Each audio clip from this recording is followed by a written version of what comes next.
ሰላም ሰላም በዓለም ዳርቻ ሁላችሁም ያላችሁበት ሰላማችሁ ብዙ ይበልለት። ዛሬ ቤት ዘግተን ቤት ላይ ቁጭ ብለናል። እኛ በቃ ምንም ማድረግ አንችልም። ልንደባደብ እኛ የሰው ሀገር ነው ያለነው። እኛ መደባደብ የሚባል ነገር አንችልም። እጃችንን የምንዘረጋው ለፈጣሪ ነው እንጂ እኛ መከታችን ፈጣሪ ነው፣ ሰው አይደለም።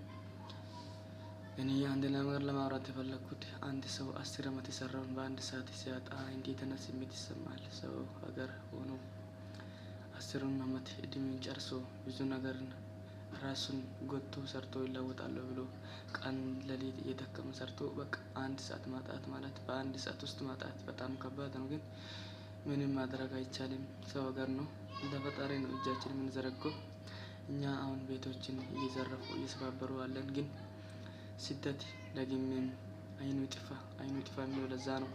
ስደት ማለት በጣም ነውር ነው። በቃ ስደት ማለት እሱ በቃ በጣም ነው